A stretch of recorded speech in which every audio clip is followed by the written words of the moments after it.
There was a lot of me that just thought it would have been easier not to be here. But I can fight it. In Queensland, a man is due to appear in court today after allegedly setting a woman alight in a domestic violence incident over the weekend.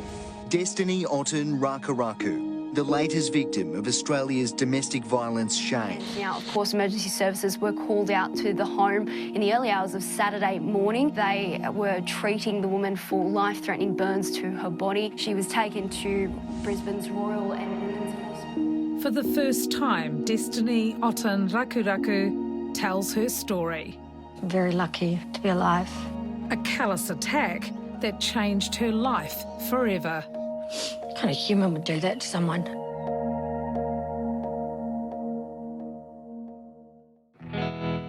Destiny was 20 when she moved from South Auckland to Brisbane, the river city. Me and the kid's dad moved over here in 2010. Her relationship with her son's father didn't last, but the single mum built a good life and found meaningful mahi. I've been doing support work for about 5 years. So I've gone from mental health, disability, aged care, youth work. I've done it all. The better life she sought finally seemed on track. And 4 years ago, she began a new relationship. Met through a mutual friend, and we dating for maybe 2 years. Like every relationship, you have good times, but it started getting to the point where the bad times just overweighed everything.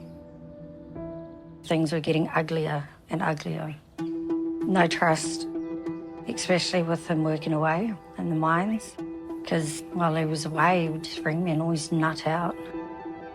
Where are you? What are you doing?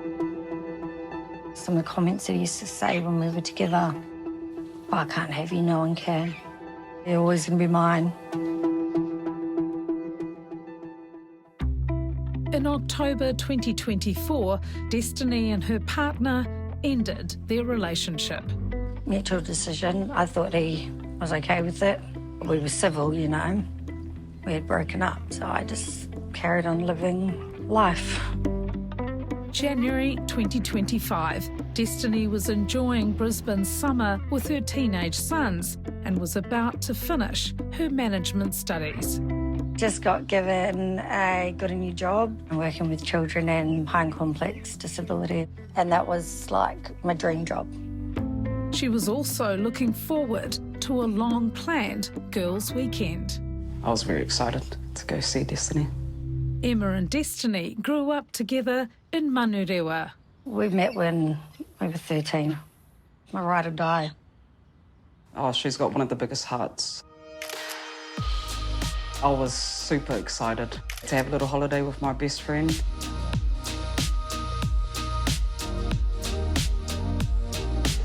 Had you met her ex? Yeah, he was staying there at the time till he found a place for himself. That wasn't planned. Destiny's ex was back from working away at the mines and needed a place to stay in Brisbane. Had Destiny talked to you about her relationship at all with him? No, not so much. She kept a lot of things to herself, but I just knew that they were together and then they were separated and she was single. We weren't together, so I just continued to carry on with life, hang out with my best mate. She was my main focus. And I think he just didn't get any attention. 7 a.m, January 18. I blocked out a lot of that morning. I remember snippets. Destiny, her 14-year-old son, Emma and her ex-boyfriend were at home. He woke me up, started yelling. And I was like, ugh, I said, I'm not dealing with this, honestly. And I had a shower, you know, flicked the jug. Yeah, Destiny woke me up early that morning. We made our cup of teas and then went to go have a cigarette outside on the balcony. And then that's when everything kicked off. Yeah, he seemed really, really angry. I remember seeing him walking up the stairs and he had a petrol can and his eyes were black. That's all I have embedded in my head, like just that face. the eyes. I got up to stand in front of him, because I felt like something bad was going to happen. It wasn't human. There was just so much anger and hate, like someone on a mission. Emma's trying to stop everything, but it happened too quick. He pushed me out of the way and then got a hold of Destiny. He grabbed her by the neck and was pouring it was a massive, 5-litre gas can all over her, and I was trying to stop him, so the liquid was getting everywhere. As soon as he done that, he just grabbed the lighter and flicked it, and she was all in flames. It's forever going to stick with me. That smell of gas and heat. I run into the house, and then Destiny runs into the house. I just see a big ball of fire. And I just remember dropping on the ground, rolling on the ground. We're in a bit of shock just seeing her all charred up. She was black from head to toe. And my son come out of his room. It's another image that sticks with me. As he had just been woken up, he heard yelling. So he never saw me on fire, thank God. And then we immediately got her in the shower, and I got her son to call the emergency services. The neighbour came up while I was on the phone. He saw her on fire. You know, I wouldn't be alive if it wasn't for Emma.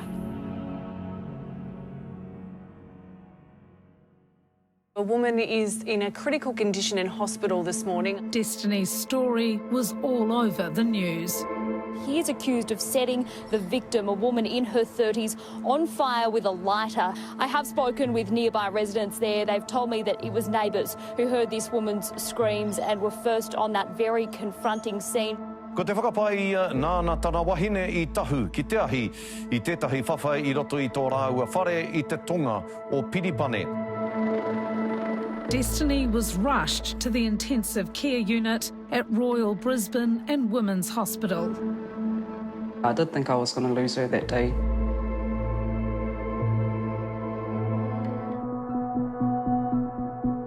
Whānau from Australia and New Zealand, including her aunt Trish Evans, were at Destiny's side as she fought for her life. What did she look like when you first saw her, Trish? Unrecognisable.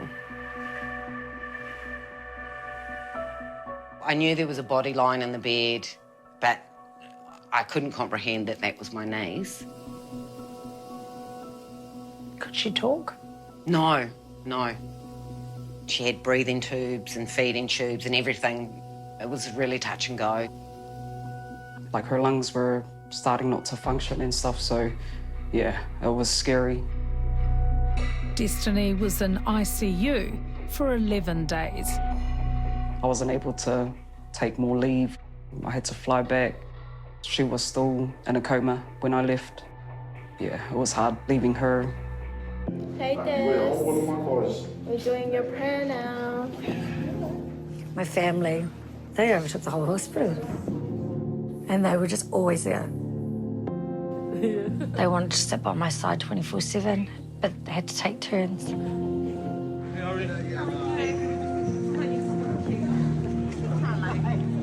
Overwhelmed with how much support and how much love was there. But once out of critical care, Destiny's real struggle was about to begin. Good girl, Bob.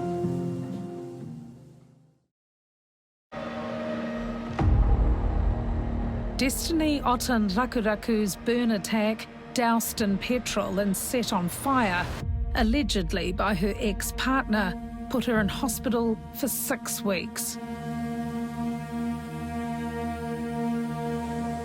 Ready? Yeah. Big breath, Jess. She had to learn to walk and talk again. All right, darling. I had no voice, couldn't talk. Yeah, I just have to keep pointing to things. Oh, gee, you got a bit of pace on you. Her mum documented her recovery. She was fast, eh? Oh. Good girl, baby. Destiny underwent numerous surgeries. This is my new appearance. It's never going to change. Doesn't matter if I have 1,000 operations, this is going to always look like this. With burns to 45% of her body, Destiny is lucky to be alive, unlike other tragic cases seen across the Tasman. An act of family violence has left 3 young children dead and a mother in a critical condition. 5 years ago, Brisbane woman Hannah Clark and her 3 small children were killed after they were trapped in a burning car, set alight by Clark's estranged husband.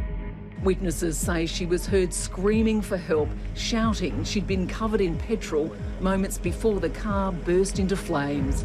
A year later in Brisbane, Kelly Wilkinson was also killed. Ms Wilkinson, a mother of 3, had been doused in petrol, set alight and left in her backyard. Perpetrators are more commonly using these kinds of tactics to coerce and control victims and to inflict injury. It might be the case that that's been inspired by other examples of this behaviour they've seen before. So kind of in a sort of a copycat kind of manner. University of Queensland's Dr. Joseph Lelliot has researched the prevalence of threats of fire in cases of domestic violence. Is a huge catalyst for these incidents when, say, the woman decides to leave the relationship. We'd certainly found in our research that more serious threats and the use of fire was often linked to that loss of control. They know that they are losing that control over the victim, so they take an approach where it's sort of, well, if I can't have it, then neither can you. DV cases involving fire are sometimes disguised as an accident, making intent difficult to prove. More in-depth analysis of this issue is needed in Australia and New Zealand. I think it's often the case that you're only really touching the tip of the iceberg. Many of these uses of fire probably do go unreported to the authorities. Destiny's former relationship has many of the hallmarks of coercive control. I knew it was wrong. I just made excuses. There was a pattern. It was always when I had plans to do something.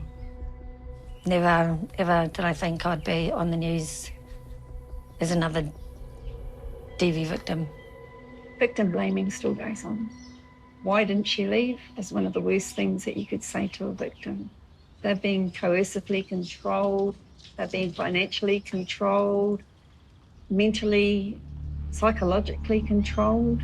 Destiny's attack is not the first high-profile domestic violence case in Australia involving a wahine Māori.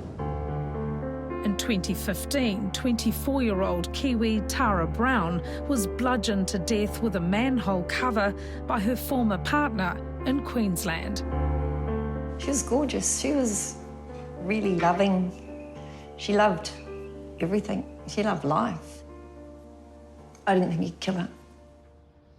Each time I hear of another death or another woman being injured or maimed or attacked, it brings it all flooding back, and it's just far too often. It's really got to stop.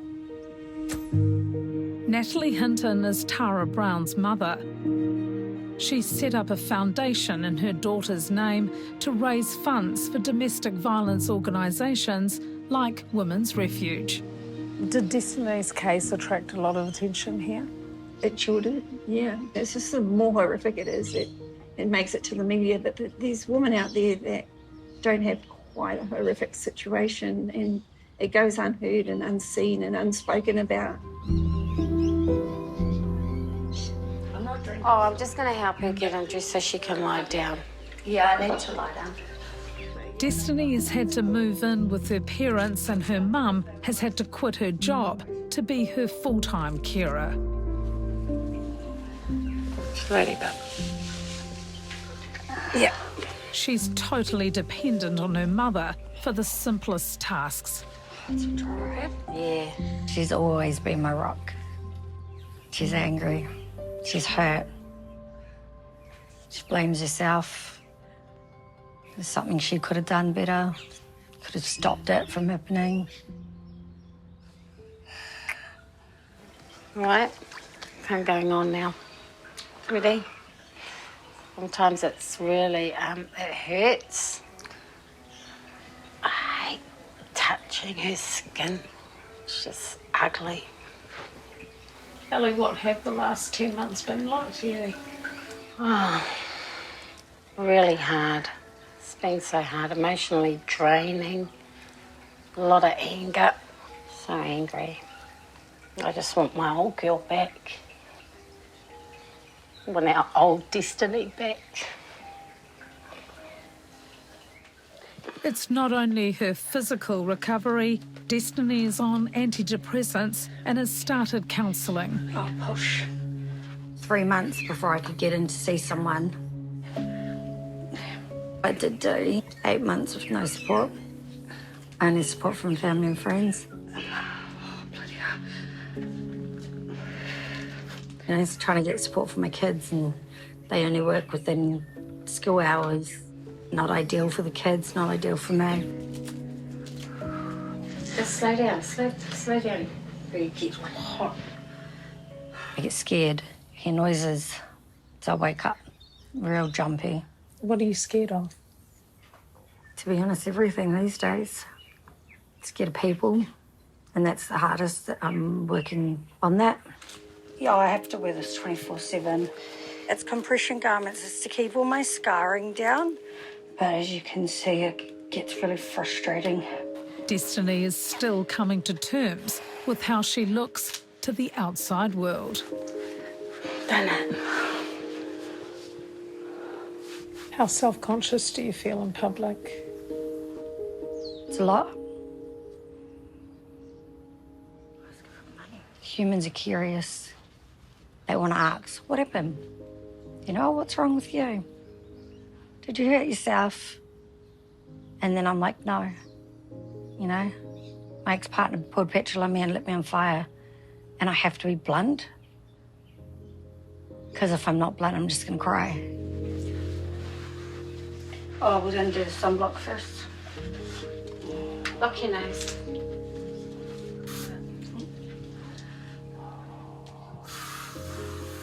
This is another reason why I want to tell my story. I'm always going to carry scars on the outside. And then I'm always going to be struggling inside. Just my new life, I suppose. One I never chose.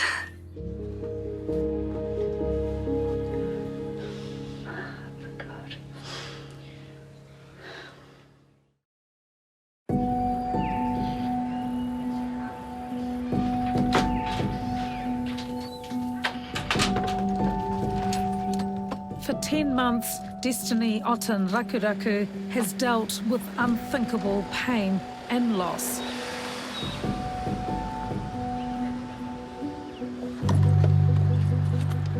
But there is one more thing she must face. You can do this, my darling. Yeah. It took a lot for me to get out of the car. South of Brisbane, the suburb of Kingston, and the home where Destiny lived with her 2 teenage sons. It's the first time she's been back here since the burn attack in January. Brought back a lot of emotions going back just to that neighbourhood. I just had to breathe. Going down that street. Her mother and aunt are with her for support. It's just an ugly area, ugly houses, everything's ugly. Staring at the balcony, I'm thinking that's where it happened. I've felt a lot of anger, flashbacks. I can picture him, his face. As painful as it is to be here, Destiny has returned for a purpose. G'day, how you going?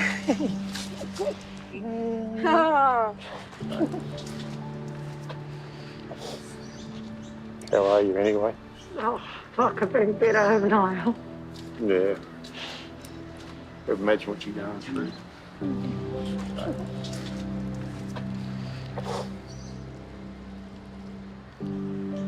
They were wondering about you. When I saw it happen, I just had to go get some clothes on to come over. I had to. Because we heard the argument, so we could sort of look out to see what's happening, and the next thing I was seeing you going up in flames. Good to say thank you to the neighbours, him and his wife, for helping my son call the ambulance. It's another milestone in Destiny's recovery. 10 months in, and I'm still sore. My skin's ripping, my skin's drying out. It's the constant pain. Being in the sun, I'll blister. Do you sometimes wish you hadn't survived? Yep. Especially in the beginning. I sometimes felt, like it was easier if I didn't have to deal with this, less painful. I wouldn't have struggled with mobility, mental health, if I just didn't survive. My whole life changed. 35 years old, independence gone. I missed you last night. That's the hardest part for me. I've always been a single mum. My kids have never missed out on anything. I worked hard so we could live our best life. And I can't do it anymore. I can't be a mum. Destiny's still 100% relying on her parents. She can't work and she's not getting any support from the government. Because her mum and dad are here and she's able to live in their house, a lot of services are just totally cut off to her. I think the system's broken. I think the system is telling us one thing, that they want all these women to get out of these domestic abusive relationships, yet there's no safety net if you unfortunately get harmed at the hands of someone else. Because I've got these things called banding where it goes all the way up. Destiny's scarring also restricts her movement. And when I'm moving that, it's pulling here. I can feel it all along here, but it's just, I feel it all the way across. There's definitely surgeries planned. I don't know how many, but it's just ongoing, The hospital is now the whānau's second home. I love that hospital. They're an amazing team up there. And ICU, Ward 4, Burns Unit. They're amazing. Ready? All the way down. She's worked incredibly hard. So try and keep your hips forward. For the past 6 months, Destiny has regular physio and gym sessions at the hospital. Died. That's it. Yes. The focus is to help loosen her skin. 30 seconds. So her scars are at a very early stage? Yeah. This is like, we call it the window of opportunity, where they have to work really, really hard for an intense period of time, and then everything starts to mature and it's not so intense. So lots of stretches and massage, and then a lot of strength work so that she's strong enough to be able to do those stretches herself. A bit tight. Her chest. Like the electric shocks have settled, but it's the off-balanceness now. Yeah, you don't want to make that worse. It's not nice massaging. It's painful. In the beginning, I used to cry.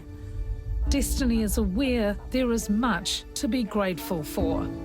People were so moved by her plight, they donated more than $50,000 that helped pay outstanding bills. So much love and support. It's what makes her keep going. But it'll be a long time before she'll be able to work again. When she woke up, she had bills and she had things that needed to be paid, right? And then I've literally made her lock in the little bit that she's got left into a term investment, because that's it for the rest of her life. She has to make $30,000 last for the rest of her life. It's appalling and it makes me angry. Only those who have been through the experience themselves can understand in a way no one else can. Natalie Hinton, the mother of Tara Brown, who was killed by her ex-partner, has come to meet Destiny. It doesn't get any easier. But it wouldn't. No. I also lost my son 2 years ago. They were my only 2 children. He took his own life. I believe it was a ripple effect of Tara's death. She's such a strong wahine toa man. Losing a daughter, a son, raising her granddaughter. You know, that was almost my mum, because it really, really hit. Like, that was almost my family. You know, like we could have been telling a different story.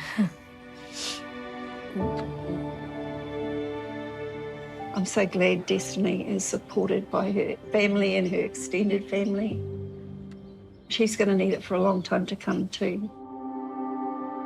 For now, Destiny is focused on her second chance at life. What she's been through would kill most other people. You know, she's here for a reason. Going back to those photos and videos makes me think, look how far you've come. I've got so much life to live. I haven't done everything that I want to do. If someone says I can't do it, I'm going to do it.